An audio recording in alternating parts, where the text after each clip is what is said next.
The Washington Post editorial board is now jumping on the bandwagon, trying to stop Donald Trump from winning the Republican nomination. Now, the editorial board has put out an op-ed with the headline, quote, "To defend our democracy against Trump, the GOP must aim for a brokered convention." All right, joining us now with reaction, author of Duplicity, former Speaker of the House, and Fox News contributor Newt Gingrich. When did Republican voters ever give a rip about what the Washington Post thinks anyway? Was that designed to get to weak Republican rhinos? Is that who the message was for? Well, look, I assume the Post editorial board was communicating to the Washington establishment in both parties, but I think it's ironic. Has the Post editorial board want to save democracy from Secretary Clinton, who sent out over 2,000 emails that are violations of national security secrets? Do they want to save us from Secretary Clinton, whose husband, with a $2 billion pouring through the Clinton Foundation, clearly was involved in conflicts of interest? I mean, somehow it's a very one-sided liberal view. It'll have no impact on the Republican Party, but it may reassure some of the establishment members in Washington that being piously opposed to Trump is the true religion. I think most Americans will ignore it and will continue down the road of real change. Yeah, and then you have John Boehner. He's supporting. He said, well, anybody can be nominated on the convention floor. He wants Paul Ryan. He called Ted Cruz Lucifer. So a lot of the establishment is, well, I mean, you can't make it. I'm glad it amuses you, but well, it was a bad day, you know. A bad day for who? John for had who? a bad John? day, and yeah, that's when he called Ted Cruz Lucifer. It was a bad day. Okay, but bad day for him. But there's more than that. You got these meetings that we keep reading about. There was a meeting in Washington today. Our mutual friend Eric Erickson was among the people there. We've heard from Ben Sasse, the senator. He won't vote for Trump. Look. And then you have this. Let me play this for you. You have Curly Hagelin from North Dakota said, we choose the nominee, not the people, not the people. What's this? The rule says specifically that it's a vote of the delegates at the convention to determine if there's a majority. Voters. Not a primary vote. Primary votes are not considered. It's the delegates' votes.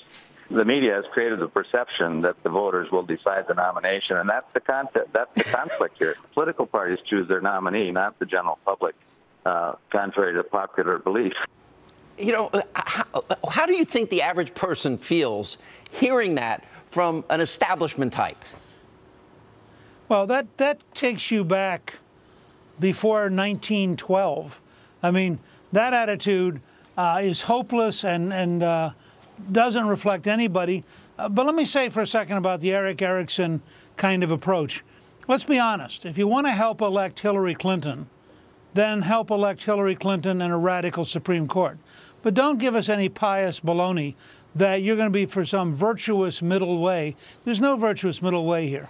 You're either for the Republican nominee, whether it's Trump or Cruz, or you're for the election of Hillary Clinton. There's no middle ground here. Functionally, anybody who doesn't vote for the Republican nominee is helping elect Hillary Clinton and establishing a very radical Supreme Court. I totally agree with that analysis. I think you said it very measured. There are only two people left that have a path to the nomination. And right now, my delegate count is Trump is anywhere between 673, where Bloomberg has it, and 690. Ted Cruz between 411 and 420. So it's a much harder path for Senator Cruz, but mathematically, he's in this. So, but I sense that a lot of these people don't like either Trump or Cruz. And isn't the reason that John Kasich is staying in and Mitt Romney is supporting Kasich in Ohio and Rubio in Florida with robocalls is because they want this brokered convention, hoping that they'll get to the fifth round of voting and they'll have a consensus candidate that they can put upon the people in spite of their voting? Look, Sean, you have to have some sympathy here. They deeply dislike. I do. Yeah.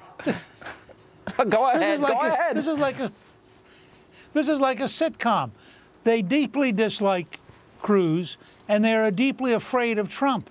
And so they're sitting around. I mean, none of these establishment types back a year ago, if you had said to them, we're going to get down to Ted Cruz versus Donald Trump, they would have all said you'd lost your mind.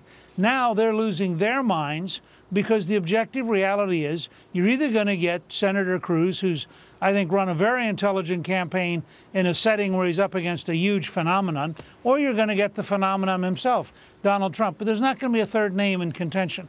Kasich, in a sense, is in a race to be vice president, but he's not going to become the nominee. And much as I love John, he's just simply not going to be the nominee. One of these two guys, either Donald or Ted, is going to be the nominee. And the Washington establishment of the Republican Party is just in complete denial. I said that the other night. I said the one big story that came out of Tuesday night, mathematically it's over, and the establishment lost. And I would argue they're both insurgent candidates coming from very different points of view. Let me ask this, because opposition, we know I love your smile. Okay. It's not a setup question. No, I'm curious what you're going to ask. Okay. So you have two wings that are attacking Trump. You got the establishment wing that hates him. You got the Ted Cruz supporting conservative wing that doesn't like him. And some are saying never Trump. I'm saying never Hillary. That's my point of view. So, is it that some conservatives, because I've interviewed him a lot, he said he will eliminate Obamacare health care savings accounts, would replace it. It's up on his website. He said that he'd build a wall, and I get the sense he's serious. He's actually going to put the wall up. He said he even likes the penny plan and balanced budgets. He said he's going to give education back to the states, all conservative positions, and he said he'd support Supreme Court nominees like Scalia and Thomas. Why do people, even though he says this, there is deep suspicion? Why do you think that is? Is it earned because he was a New York businessman? I mean, first of all, because he's Donald Trump. I mean, this is a guy who has been a wild man, who dominated the society pages, who has had a life that was clearly outside of politics, who said a lot of things as a standard New York business guy getting along in one of the most liberal cities in the world. And now, all of a sudden, he's showing up as the great conservative champion. So if you're a true blue conservative, and you want somebody who's thoughtful and who's read all the major conservative books and who understands Hayek and Friedman, Donald Trump just unnerves you. I mean, you keep thinking to yourself, I mean, this would be like taking some of these intellectuals into a blue-collar bar, and having them try to watch a hockey game. I mean, this is really different for them, and it's going to take them a while to get used to it. But I have a lot of respect for somebody who says, boy, if you want a principled conservative, Ted Cruz clearly gets it all. And he does. I mean, Cruz is as intellectually solid a conservative as you're going to find in America. Trump is really an anti-left, anti-political correctness, anti-stupidity American nationalist. I mean, he's a new kind. Trumpism is a new evolution from where we've been. I think it will be more destructive of the left than anything we've seen from conservatism since Ronald Reagan.